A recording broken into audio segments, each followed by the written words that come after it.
All right. This is the talk I was supposed to do at this show. I got to slip another one in yesterday to fill in for a missing slot, which was the making a space-based civilization, which is very fun.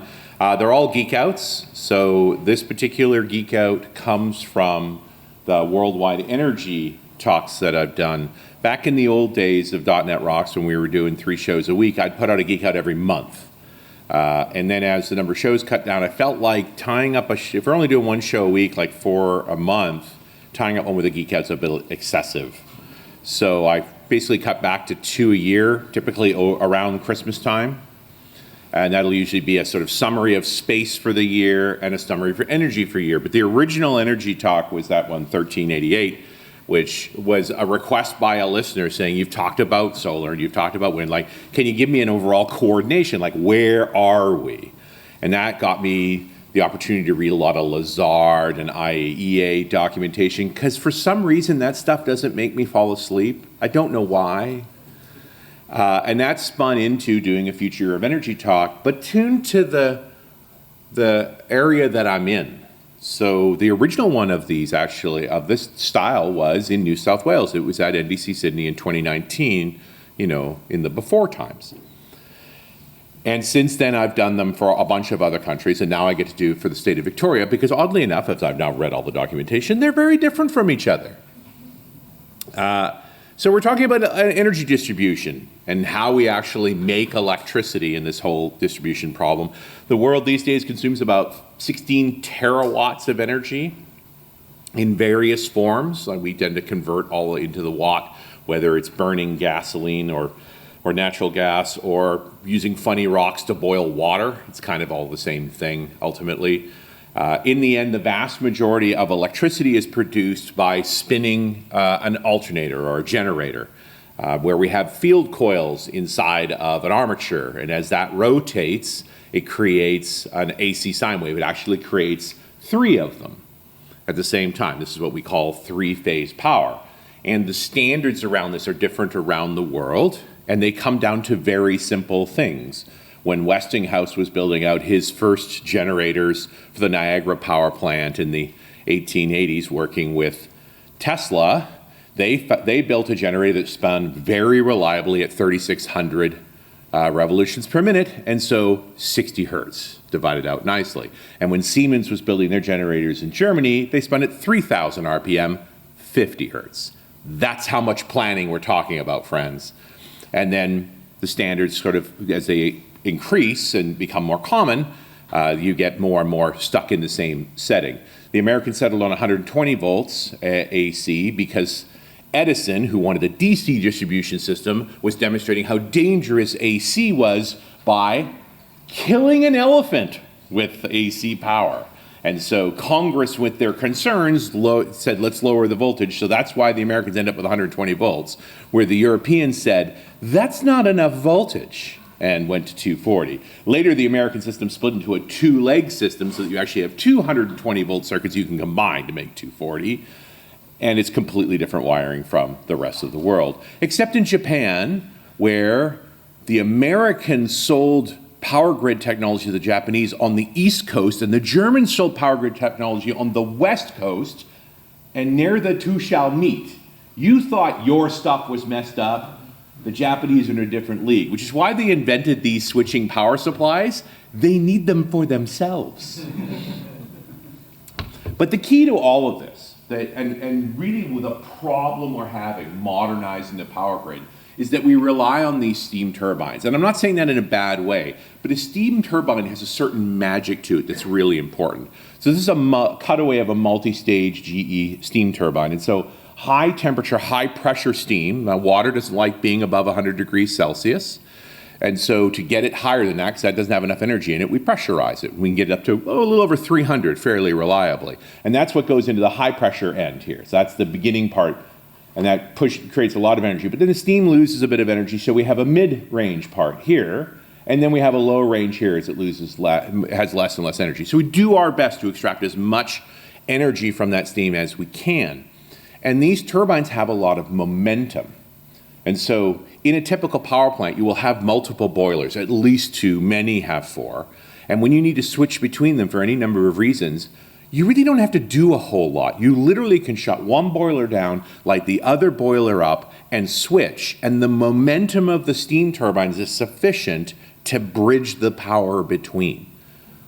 So we have this sense of stability that we've used to in our traditional grid of a few very large power plants, all driven by steam turbines, that naturally stay stable with any fluctuations that go on. And when you start mixing in power sources that don't follow this behavior, you have problems. Now, we're a weird audience because we've been in the internet space for a long time, and the power industry is not. So we're much more savvy to things like peer-to-peer and reconciliation and eventual consistency and those mindsets. That's simply not how the power company thinks. The power company thinks a few large distribution sources push down. But it's 2025, things are changing and we're making progress. So as I talk through these different power strategies, I need to have a common language for them. And in the industry, that common language is something called LCOE, or levelized cost of energy. So this is essentially doing the full math on a power plant. A power plant has a lifespan. So how much did it cost to build it? How much does it cost to operate it? How much does the fuel cost? How much does the maintenance cost? Even how much does it cost to clean it up versus how much energy useful energy will it produce for its lifespan? That's your levelized cost of energy. Some power plants are shorter lived, some are longer lived. Some are very costly to build and cheap to operate. The math on this gets interesting. We also talk about utilization factor, that often it's making power when we don't need it. So that's not considered good for LCOE, where we've got an awful lot of wind turbines, but they tend to make power when we don't really need them, so questionable value. And I do have a nice graphic, it took me a long time to find, of the power grid for Victoria. And up until recently, it was a pretty simple one, but as these various forms of alternative energy are merging, we're seeing a lot of different connections and expansions. And of course, most importantly, you have interconnects between various states. So the Basslink connection to Tasmania, and these very much flow both ways. Different parts of the grid produce more power at different times, and you trade back and forth. And you're connected into South Australia via the Haywood connector, and then in New South Wales, you have multiple connections going up there, including specifically, we'll talk a bit about the Snowy Mountain connector. The vast majority of power produced in Victoria, for better or worse, is coal. Now, you need to remember that coal was a revolution. Before coal, if you needed heat for your home, you cut down a tree. In fact, I have copies of advertisements from the UK when they discovered the rock that burns in the mid-1800s as the savior of the forest, except for that little soot problem. And I would point out that the country that basically invented coal power and steam energy and so forth has no coal power plants anymore. Now, it's not because they're doing it out of the goodness of their heart. They aren't. They're running out of coal. And coal today is a relatively expensive form of power generation. In the LCOE numbers, it runs roughly $70 to $150 per megawatt overall levelized cost. Okay, and I'll summarize all these numbers when we get further down there. But as other products have improved in efficiency, we now have less costly versus of power. So while there's certainly an energy and a need to decarbonize power generation, there's also the simple cost factors that, generally speaking, when you have a choice of how to generate power, you try and do it as least expensively as possible, and preferably emitting as little carbon as possible.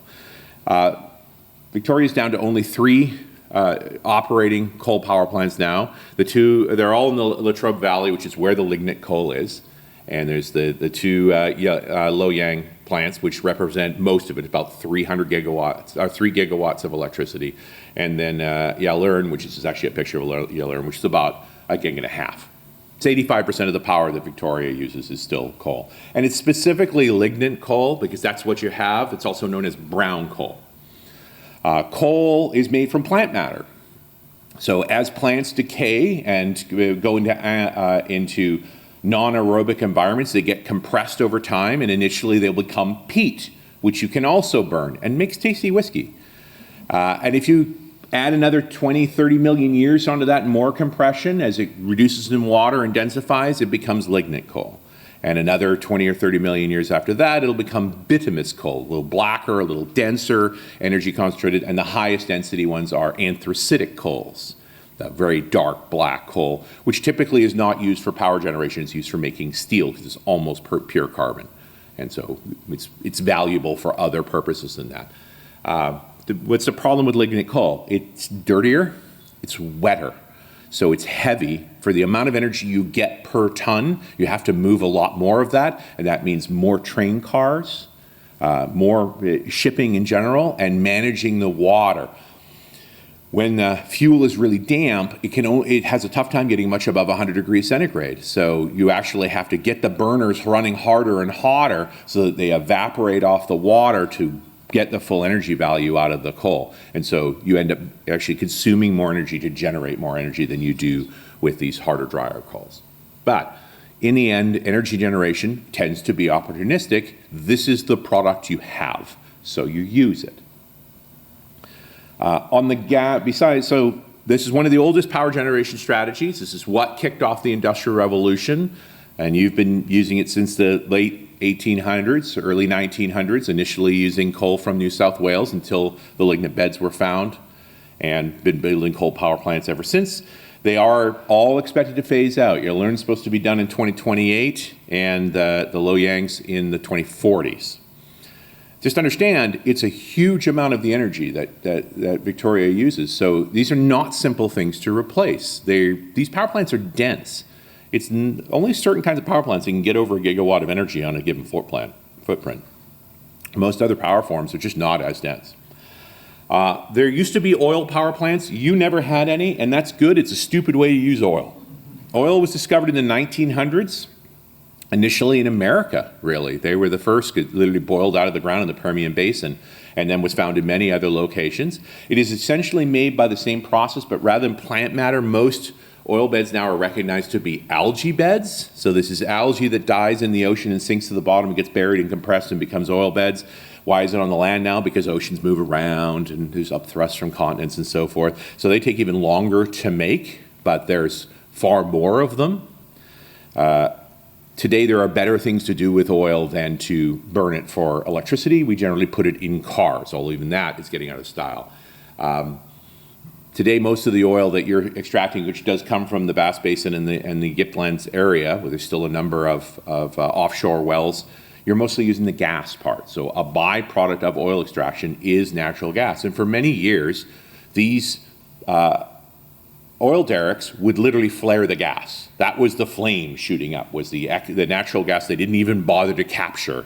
They just burned it off while pumping oil out. That's not true anymore, because we've come to appreciate that natural gas is pretty useful. It's relatively easy to move around in local areas where you can pipe it. It's very cheap to move around, and we can get good power plants with it.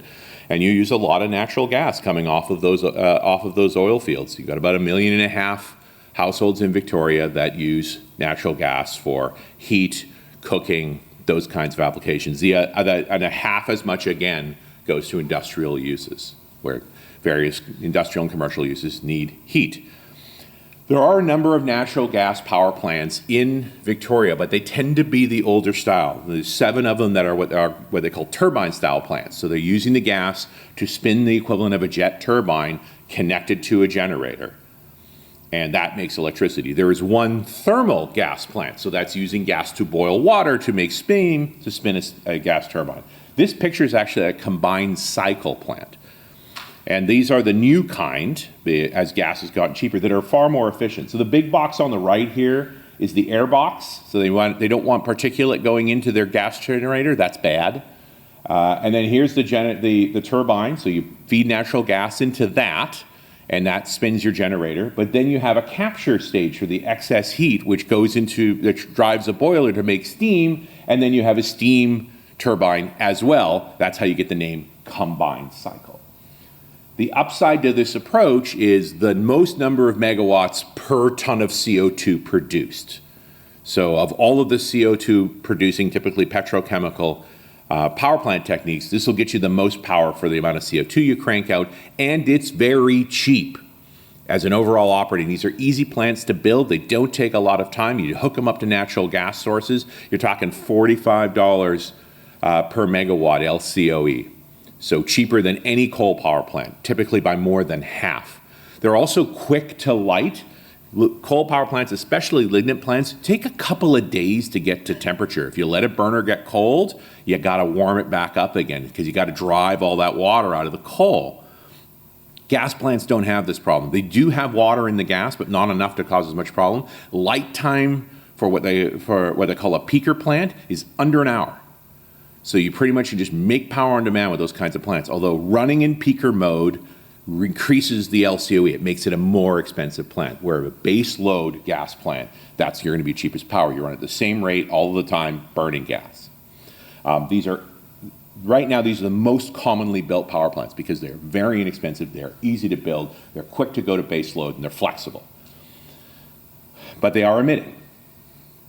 Next up is a different kind of rock you can use to boil water,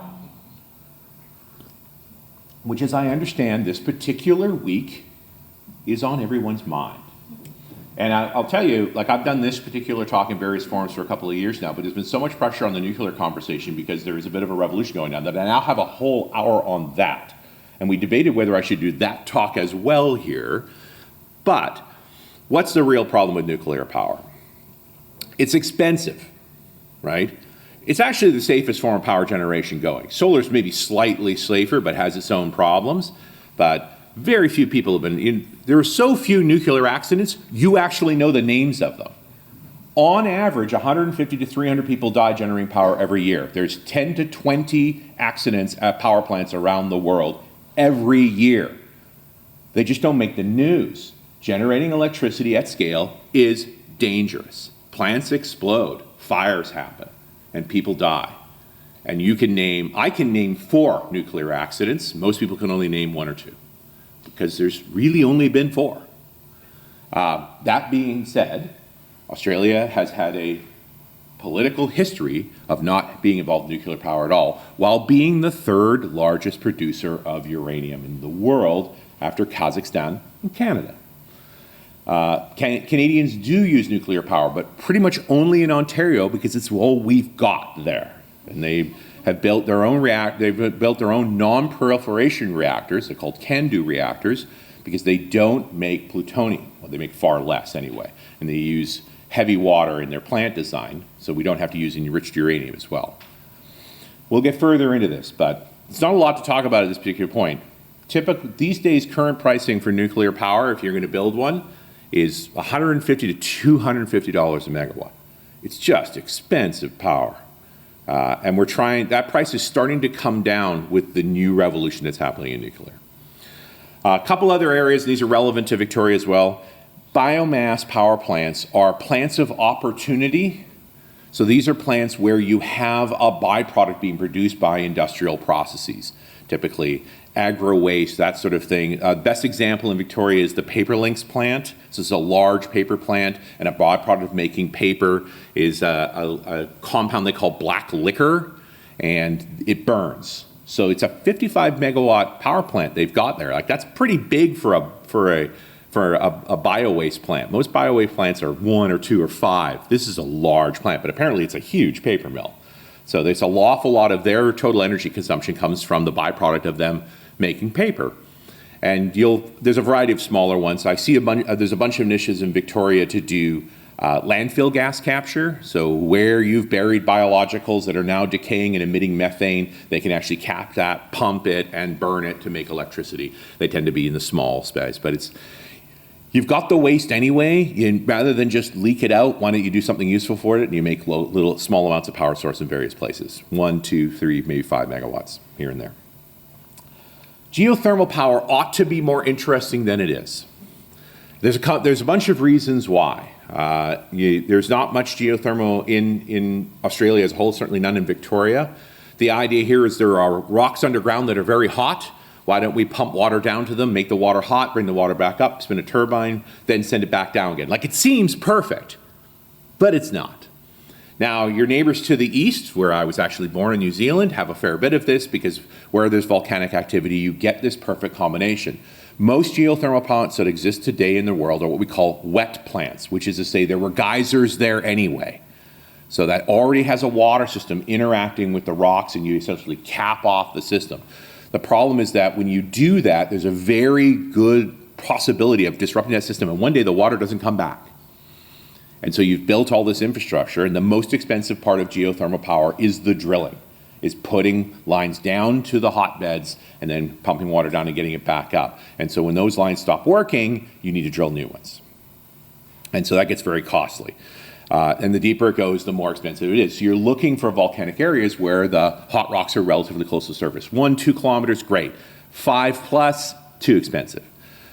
The Americans have got a number of initiatives to increase geothermal power going into what's called the dry rock approach. So part of this comes from fracking, which has a very bad reputation, and for a reason. What's happened is they've advanced the ability to drill through rock so they can drill horizontally. And so they'll come down on a relatively shallow hot rock bed beside it, and then come in horizontally into that bed. And then they'll drill feed lines in above the bed, pump the water through the horizontal lines, it flashes with steam, goes up the upthrust lines, and they capture that steam and spin turbines from it. And when it gets disrupted, because every time you do that, you shock that rock, and sometimes it produces a measurable earthquake in the process. Sometimes the water won't come back, but because you have the horizontal drill beds, it's easy for you to re-drill without starting from scratch. So they have a 5 megawatt demonstration plant running in Nevada right now. And the big thing with this is no fuel, no emissions, pretty 24-hour a day baseload power, runs completely reliably as long as the water keeps flowing. The longer it operates, the more reliable it comes. There's now experiments with closed loop versions where they're not only going to drill those holes, but they're going to encase them in steel so that the steel picks up the heat, radiates it against the water, and the water never actually hits the rock directly. But that's a more expensive way to go, but it may be more stable. So there's more geothermal technology coming down the pipe. There's also a new drilling technique. So the deeper you go when you're drilling, your drill bits get chewed up over time. There's more and more pressure on the line, and so you have to pump more fluid down, and you have these casements, and then when you have to build a drill head up and replace it, it gets really costly. Now a group of scientists have developed a microwave drilling head where they vaporize the rock like Star Trek. And so they're able to, it's energy intensive, but it's self-casing. Basically, the vaporized rock embeds on the wall and helps protect it. They're still having problems at depth, but it's just speaks to the fact that there's a lot of experimentation happening in this space, because if you get a stable bed, it's very good, reliable, non-emitting energy, although in relatively small quantities. There will be no gigawatt geothermal power plants, right? We think about the Loyang A, which is 2 gigawatts. It's just a tremendous amount of energy in that footprint, trying to replace that 5 and 10 megawatts at a time. So we need 200 of these to do what the coal plant does. One other weird geothermal thing I found up in Queensland, which should surprise no one, because Queensland seems a bit odd. But this is a little town called Winton, where they found warm water in their well sites. It's about 100 degrees centigrade. And so they're pumping the water out to actually use for city water, but along the way they put a heat exchanger on it with a working fluid, which is typically a kind of refrigerant that at that temperature will then vaporize to a gas and can spin a turbine. And then they cool that back down and loop it again. So it's a closed loop generation against the heat coming off of that relatively low temperature water to produce a little bit of electricity. It was only about 300 kilowatts. This is a small plant, but it's a little town. They spent $4 million building it, starting back in 2019, and it's currently mired in the courts in 2023. They figured they need another $1 million to actually finish it and integrate it into the town. Again, very small plants, but it speaks to there are other forms of geothermal. You need the water for the town anyway, and you can scrape 300 kilowatts out of it and power, a couple of thousand homes. What a deal for a few $1 million. So we've done coal, gas, oil's not relevant. We've talked about a little bit about nuclear, geothermal. Let's talk about diesel electric. That's not common here. You don't need it. You have gas. But typically when you have islands that don't have a lot of power source, you have small communities where they don't have any of the other structures possible, you'll put a diesel electric power plant in. So diesel is easy to ship. You typically put the power plant near the shore, so a ship shows up, pumps it into big tanks. You have giant tanks for oil, and you basically have large diesel motors that run 24 hours a day to produce your electricity. If you're looking for a highly polluting, extremely expensive way to make electricity, this is the one. But typically for small communities, this is what you get. They typically no more than bigger, 10, 20 megawatts. You don't get much larger than that. Far north of Canada, this is very common. But $500 a megawatt? You don't want to do this if you don't have to. This is the power of last resort. But, you know, the Galapagos Islands now has 3 inhabited islands where people really shouldn't live, and they depend on that diesel shipment showing up to keep that power plant running. That's how that place works. Non-emitting power sources. The original is hydro. So we have a lake at the top of a mountain, and we're able to tap the flow of that lake down to a lower body of water and spin a turbine from it. These are awesome, inexpensive ways to generate electricity. They are large projects to build, but if you build them, they're in the $40 to $50 per megawatt class. So they're cheap to run. They also run a really long time. Expected lifespan for most commercial dams is over 100 years, where your typical coal power plant, you're lucky if you get 50 from it. So long times, most of the expenses in pouring the concrete in the first place. Turbine maintenance is relatively inexpensive. The problem is in Victoria, it's not that you don't have mountains, you do. You don't have a lot of water. So where I come from, British Columbia, we have very tall mountains and lots of rain, and all of our power is hydro. So we walk around feeling smug as heck about our zero emission electricity. That has nothing to do with us, right? It's 100% geography. That being said, there are a number of small dams scattered around that run in a few hundred megawatts. The Kiowa Dam is 395 megawatts. That's a decent size. Where now you could compare this to the Three Gorges Dam in China, which is 6 gigawatts, right? Like just, and changes the orbit of the planet. That much water being held in place has actually caused the planet to wobble. So maybe too big of a dam. So a set of smaller dams, and you are tied into the Snowy Mountains system, which is technically in New South Wales. It's not technically, it is in New South Wales, but it's part of your interconnect. And we'll get into the whole conversation about pumped hydro as well, because Australia is very serious about pumped hydro. Okay, wind power. All of the wind power in Victoria so far is land-based. They're the easiest to build.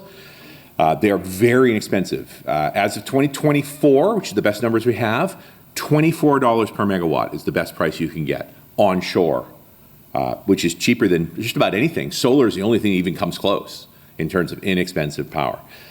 There's a lot of wind power installed around the world so far. We're in over 100 gigawatts of installed wind, although we don't control exactly where it runs.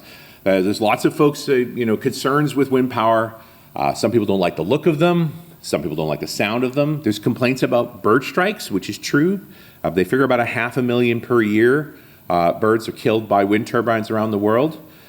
But you need to set that beside other numbers like domestic cats kill 5 times more. And most cats don't kill birds. There was a great study out of Virginia State where they put cameras on these cats that were outdoor to see like what do they do. And it was only like 20% of cats kill birds, but the ones that do are psychotic murderers. They kill anything they can get. There's something wrong with those cats. But if you really care about protecting birds, like concerned about wind turbines, keep your cat inside. Your cat is terrible. And by the way, skyscrapers kill far more. Like they're talking about 2.5 to 5 million birds killed by domestic cats. It's over 1 billion for skyscrapers. They have reflective glass on them. The birds can't see them. They just fly straight into them and then they fall skyscraper distances and they do not survive. Yeah, the real thing that kills birds in the modern era, skyscrapers. There's concerns about recycling turbine blades. We are now starting to make kinds of phenolonic compounds for these blades that are recyclable. So that's beginning to change. The reason that we've got a lot of concern around this is we've now been doing wind at scale for about 25 years, and those turbines are starting to age out. And so we're starting to get serious numbers of wind turbines needing to be replaced. You've got about 5 gigawatts of onshore wind in Victoria. They tend to come in collections. So, Stockyard Hill is kind of the biggest at over 500 megawatts. And Murrawara, I love some of these names. And far more under construction, another over gig under construction and more approved as well. The interesting part for this part of the world is it's interesting that you have no offshore wind yet. I think that's largely an effect of the gas industry wanting to protect those areas, because most offshore wind is in shallow water, typically no deeper than 50 meters. Because the way the wind is actually installed is they put a casement down to the bottom, and they pump the water out, and then they drill a hole down, and then they pour concrete in and make a shaft. And so that doesn't work past about 50 meters of water. So you need areas of relatively shallow water, which also happens to be often where you find oil and gas.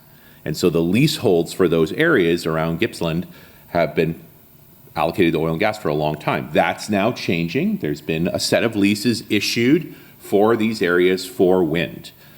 One of the nice things about wind power, and a lot of the solar is also applicable here, is that you don't have to build the entire thing all at once. One of the challenges you have when you're building a coal power plant, or a nuclear power plant for that matter, or a dam, is you have to build the whole thing before you make any power.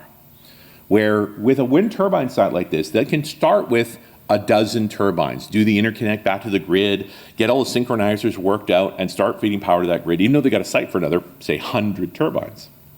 So you can actually get a cash flow in place to demonstrate to a bank, okay, now you can finance the next set knowing what the earnout is on that. So it makes it a lot easier to build these kinds of systems. But you also, we're coming from a world where you had 3 or 4 or 5 power plants for the whole state that generated all the energy, because you only had, and each one of them had a steam turbine, and now you have hundreds of turbines. Now, Denmark dealt with this the first because they jumped in on wind really early on, synchronizing all of those waveforms to make powers hard. With the advancements in technology now, we have buck converters, so we're able to flip any power plant to DC, and then the inverter synchronizes with the grid automatically. So coming into this now, it's easier because we have better hardware to solve this problem. And offshore wind in shallow water, this near shore approach, is 100% a solved problem. The cash flow statements make perfect sense. They understand different wind conditions and different land conditions. So this will happen relatively quickly over time now. As the licenses are in places and operators come into play, they can make this work without a doubt. The experimental area in wind is the true offshore or floating wind turbines. So where you have places of deeper water, you can put turbines further out. There's a bunch of challenges around this. I mean, one of the upsides is when you get far enough out to sea, it doesn't matter how big the turbine gets. So they're really very big turbines, 15 megawatts, right? One rotation of those blades is power for your home for a year. But the cables get longer, so that gets expensive. There's various strategies for how to anchor these to the seafloor so they don't collide with each other and they don't cause other damage. They do make us a focus on aligning them in areas where seabirds don't migrate, because why make it worse than you need to? But this is still very much experimental, so I can't imagine, there's no need for Victoria to go down this path. You've got all that near-shore stuff to do, and that will generate a lot of power for you long term. Let's talk about solar, but let's talk about solar thermal first. So solar thermal does not use the photoelectric effect. It's literally mirrors reflecting sunlight at a central point that can get really hot. This is a picture of a plant in Morocco, so large that it actually generates power 24 hours a day. The way they do it is it uses lithium beryllium salts as the working fluid. So the concentration point heats up a boiler that heats this salt, which only becomes a liquid at 400 degrees centigrade, but stays a liquid until 1500 degrees centigrade. So they run it at about 900. And that's got enough thermal mass on it that it will still boil water right through the night. So, awesome, except it's the heliostats. All of those mirrors have to track the sun. Every one of them has a 2-axis motor in them. And you typically put them in the desert where you have lots of clear skies and sunshine and so forth, and dust. And so you are constantly replacing those motors. If you can't point the mirrors, it's not going to work. And so this ends up being 120, 150 per megawatt. It's expensive. It's in coal price ranges. But they last. If you can keep them clean, keep the motors replaced. The salt loop is super clean. There's no emissions on all this. Like Morocco's gone all in all these to the point where they're now putting interconnects into Spain to sell power to them. That's zero carbon because it's more energy than they need. So you are experimenting with this. This is the Ray Gen car work plant in Northwest Victoria, smaller format. where they're using water as the working fluid, and the water gets hot enough that they do have a carry time after sunset. Not overnight, but a few hours. And so you see the way they've set this up with 4 different plants with the heliostats. They could build more, and they could expand it. They could also switch to working with fluorine salts if they wanted to increase the temperature. They just get more expensive to operate. But these are small. The Morocco plant I showed you, this massive one, this is a gigawatt. But it's also 5 kilometers across, right? Like they're not small. And this is much smaller, but this is only about 4 megawatts. But it's fairly opportunistic power. If you've got, this is a good industrial plant. If you've got a daytime operating plant that needs a bunch of energy, these kinds of setups work pretty well. It's when you want to make grid power that it gets more challenging. Commercial solar, very different from residential solar, is arguably the cheapest power. It's sort of a battle between wind and solar right now. They're both in the $25 megawatt range these days. And that's because we can largely lay this at the feet of the Chinese, who drove the price of solar panels down dramatically. Now, those are silicon dioxide panels. They're about 22% efficient. Here's the math. On the equator, on a perfectly clear day, about a kilowatt of energy comes out of the sun, landing in a square meter. So the most you could get would be a kilowatt out of a square meter. A typical silicon dioxide plant, the sheet or panel, the cheapest, the inexpensive ones, it's about 23% efficient. So you can get 220 watts out of that meter panel. That's the math. Now in reality, we're not on the equator, it's not a perfectly clear day, and so all of those numbers are less than that. But the panels are cheap enough now that we've stopped making tracking panels, because the motors to make the panel track are more expensive than the panel. In places like Germany, they've even stopped pointing the panels south, because it means they make a lot of power in the middle of the day when they don't really need it. They point their panels east and west, so they have more power in the morning and more power in the afternoon, even though each panel individually is less efficient, because the panels are cheap enough now that it's more important to broaden the total amount of electricity coming in. They also can be built in chunks. So if you have a large piece of land that you want to develop into a solar farm, you can develop a fraction of it, get it plugged into the grid, get power generation and income coming, and then build up the rest over time. Again, something most power systems cannot do.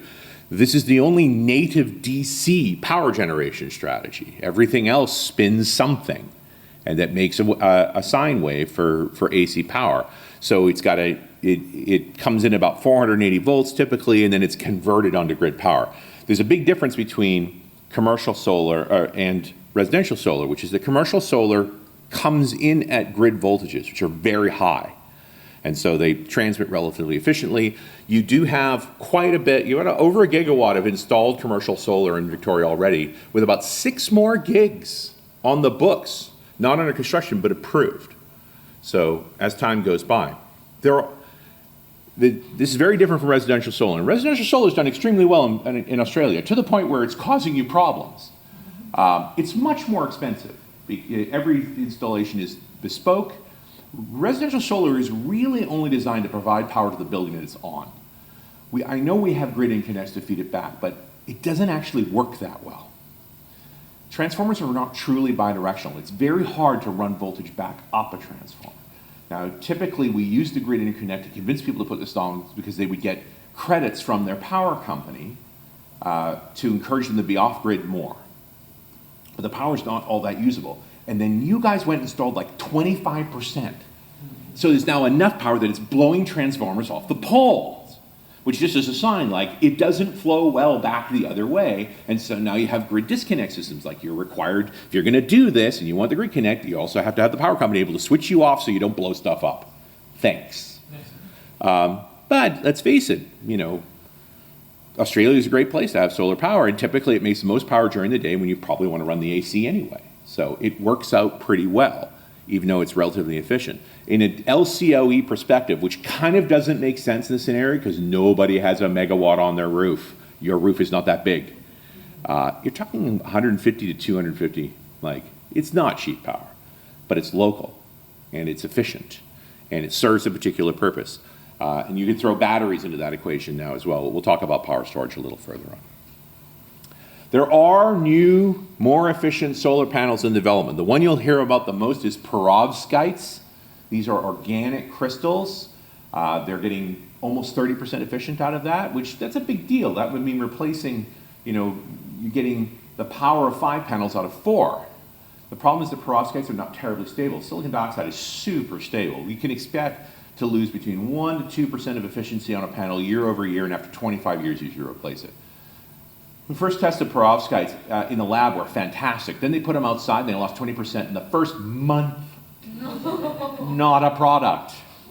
That being said, there's some new panels coming out of England just recently where they found a new way to seal the perovskites where they think they have a longer lifespan, but they're still in testing. And that, again, to have a 1/3 increase of efficiency to go from 22 to 29, like that's worth it if we can actually get a sense that they're going to be good for 25 years. That's what it's going to take. There's lots of other strategies for solar concentration and so forth.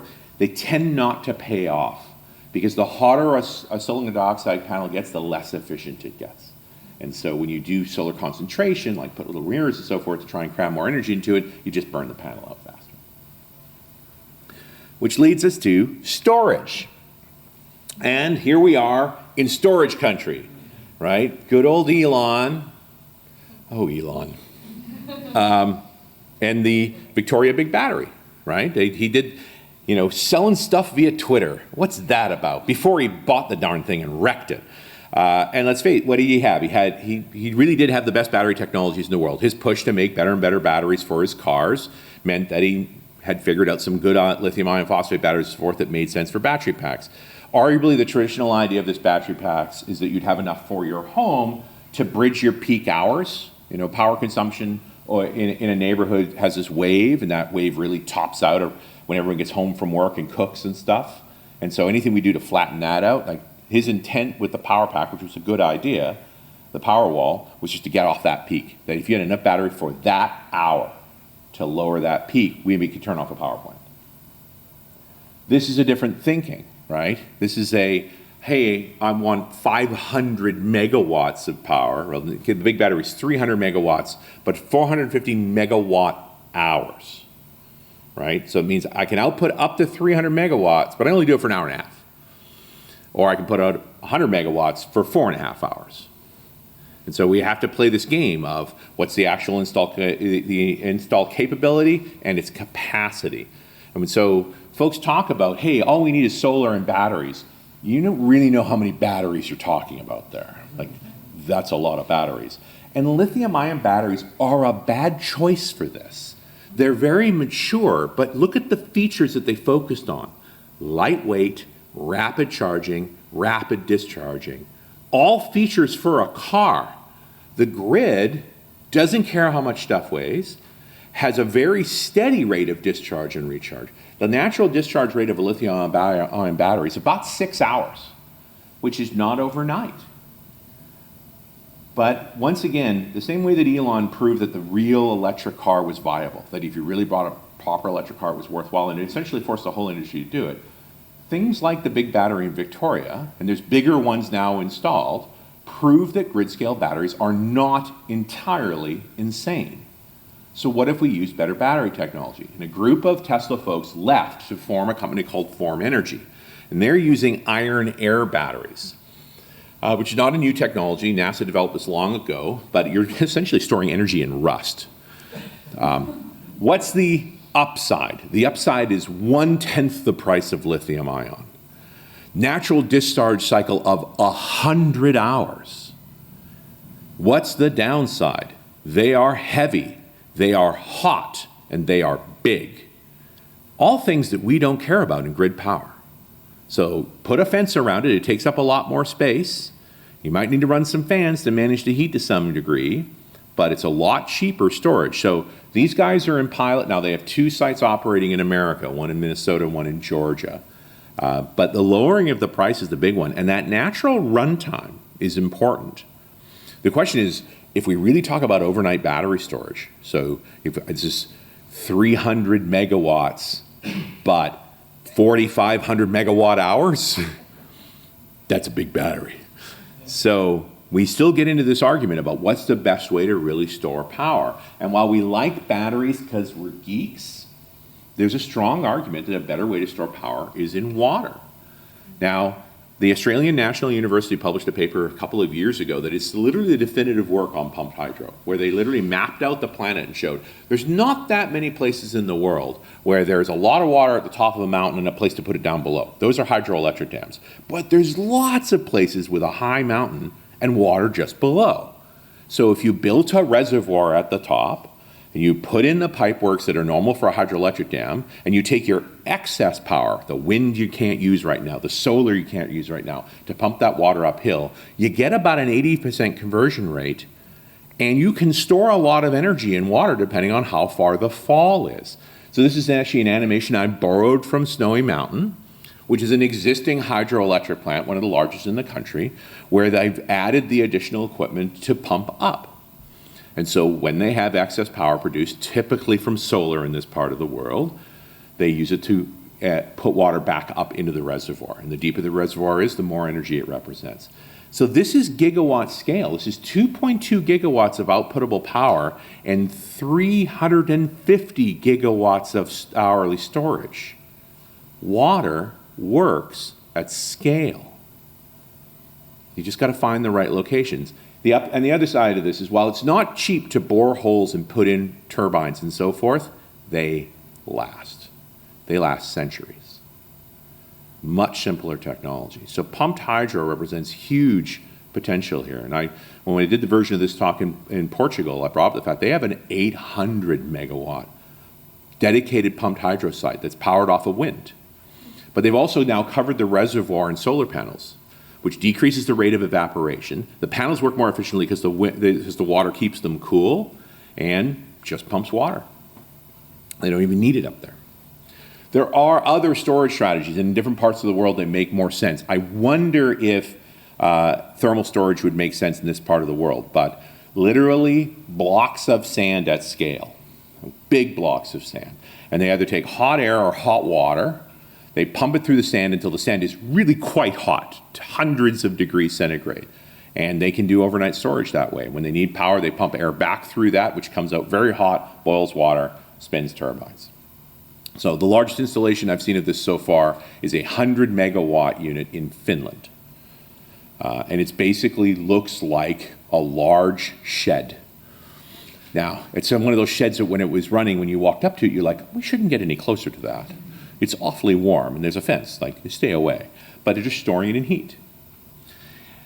And this gets to the sort of reality when we talk about LCOEs. The LCOEs of solar and wind are not fair because they don't make power when we want them to. They make power when they can. And so their utilization factors are much lower. And if you're really going to compare them, something like a gas turbine or a nuclear power plant, you have to put in enough battery, and then the price goes completely out the window because batteries are expensive, or some other storage mechanism. But all the power we've talked about, and also looking over time, you can see the changes that have happened.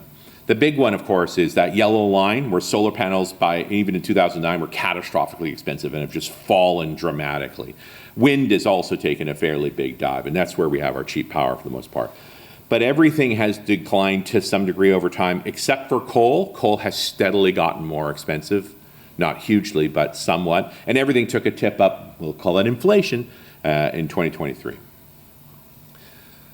Are we making progress? Yes, but there's still a long way to go. So this is from our world in data, and it still shows that the vast majority of energy produced by coal, oil, and natural gas, for better or worse, that the incremental. But we now have larger and larger increments of these things coming along. All right, I'm running low on time, so I want to cut through a couple of important pieces here. Maybe we'll have a little time to talk about nuclear. Hydrogen is very hip. It's also extremely questionable. We have existing technology. We use hydrogen in industrial processes all the time. It's not that weird to use hydrogen. It's really not. But we don't use it as an energy medium because it's not particularly good at it, right? Hydrogen has a good gravimetric energy density. It's about 120 megajoules per kilogram compared to gasoline, which is about 44 megajoules per kilogram. But a kilogram of hydrogen takes up a lot of space. The volumetric is terrible. So per liter, it's only 8 megajoules for hydrogen, and it's 32 for gasoline. We still use gasoline for a reason. It's stable at room temperature. It's incredibly dense power. It's easy to move around. It doesn't take up a lot of volume for the amount of energy it contains. You can take a cup like this of gasoline, light it on fire, it would burn for more than an hour. Or I could vaporize in the room and blow us all up. right? Like, gasoline is potent. It's really remarkable stuff. And it's going to be very hard to fix the jet fuel problem because jet fuel is incredibly dense energy, and hydrogen is just not dense. So where do we get hydrogen from today? Because hydrogen doesn't like being on its own. It's mostly in water form. The usual way is steam reformation of methane. So for industrial processes, this is what we do. So you take a couple of tons of methane, you pump it with about 6 megawatts of electricity, and it turns it into a ton of hydrogen and about 10 tons of carbon dioxide. So you do need to, and we call this gray hydrogen, but this is the usual way for industrial processes that we make methane. There's a lot of strategies for trying to carbon capture this. There is an initiative in Victoria called the Hydrogen Energy Supply Chain, which has been going on for a few years now, mostly funded by the Japanese, who again wanted it for industrial processes, to use coal as the source of hydrogen. So it's a chemical process to extract the hydrogen from coal. It does emit a lot of carbon dioxide, but again, there will be sequestration. And it has not gone well because it's an expensive process. They have to liquefy the hydrogen as well, which is a ton of energy on top of that. And apparently in December this year, the Kawasaki heavy industry said, we don't think this is going to work out. So that project may be dead. If you're willing to spend more energy, there is hydrogen pyrolysis. So now I take the methane and I put 25 megawatts of energy into it per ton of hydrogen. But it's because it's so energy intensive, the carbon never gets to bind with oxygen. So you get dry graphite from it, which you can now sequester or sell or use stuff with, but it's not CO2 in the atmosphere. It's just 3 times more energy to do pyrolysis. The one everyone wants, the one everyone loves, is electrolysis. So now I take water, I pass electricity through it. You've done this in your science lab. I get hydrogen on one side, oxygen out of the other side. No nasty carbon dioxide. 66 megawatts per ton. That's why we don't do it. It's just a stunning amount of electricity to do electrolysis. Now, there's a lot of folks playing with trying to do this at scale on on-demand power. So when you have excess energy from wind or solar, we just make hydrogen with it. But you still have the problem of the low density of hydrogen and its difficulty of storage. It leaks out of everything. It's a very small molecule. It likes to blow up and burn when it gets an opportunity to. And it eats at metal because it's essentially just a proton, so it tends to do proton erosion. You have to run your pumps 3 times harder to push the same number of megajoules through a pipeline than you would for natural gas. And that's one of the reasons that hydrogen has so much interest right now. It's because if we start to drive towards a hydrogen economy, because it makes no economic sense to actually make green hydrogen, it means the people who've been bringing in natural gas all this time will make your hydrogen for you, but you're going to have to lay more pipelines and spend more energy moving that gas lines around. Hydrogen is a very difficult cell, right? It's not a good way to store energy. It doesn't like being in that format. Fuel cells are awesome in specific applications. They're also stunningly expensive, stunningly unreliable, stunningly hot. So we have better ways. We kind of, Toyota tried with the Mira. They tried really hard, and the electric cars just overwhelmed it. Everything is better in the electric form. So hydrogen is stuck in this place. The Lazard people worked really hard to try and come up with better data on this. So they talk about, what do we have to use hydrogen for? And the red one's there, fertilizer, hydrogenation, hydrocracking, desulfurization. We already do that with hydrogen. Those are the industrial processes. Then you have the blue, the B's and the C's, that maybe we could, but there's also other options, right? Biogas and biomass approaches are arguably easier to do this with. Here's an interesting idea for jet fuel. We can actually take jet fuel from the carbon that's already in the atmosphere. So the carbon dioxide extractors know how to refactor back into kerosene.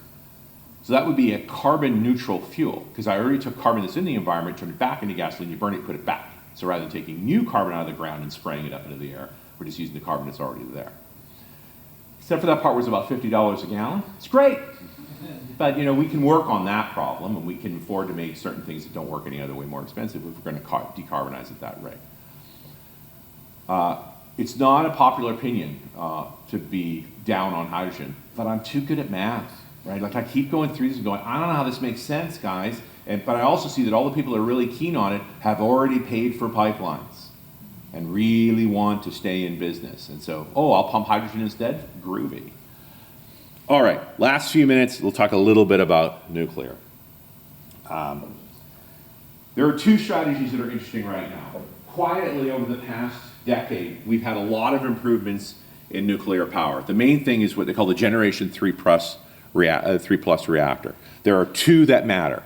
There's the AP1000 Plus made by Westinghouse that the Americans have now built two of in Georgia, the Vogtle 3 and 4 plants. These are passive cool reactors. So unlike Fukushima, so Fukushima was our last incident. There are 6 reactors at Fukushima. You've only ever heard about 4. Why? Because 5 and 6 were passive cool down. So they had an earthquake. It is policy to scram all the reactors. So in case the vessels are damaged, at least you're on your way to cooling down. But because 1 through 4 aren't passive cool down, they have to run generators to run enough electricity to keep the pumps running. Then the tsunami came, and because they put the generators in the basement where they were told not to put them, all of those generators get flooded. And now those reactors begin to overheat. And ultimately their cores melt through primary containment. They have a couple of hydrogen explosions, and everybody's very sad. 5 and 6 you never heard about because they don't need power to remain cool. The water just keeps circulating passively in them, and they cool themselves down over about 3 months. That's what an AP1000 is. An AP1000 is a pressurized water reactor with passive cool down. So it's actually architecturally simpler. You need fewer pumps, fewer pipes, fewer sensors, because if you do nothing, it will just cool itself down.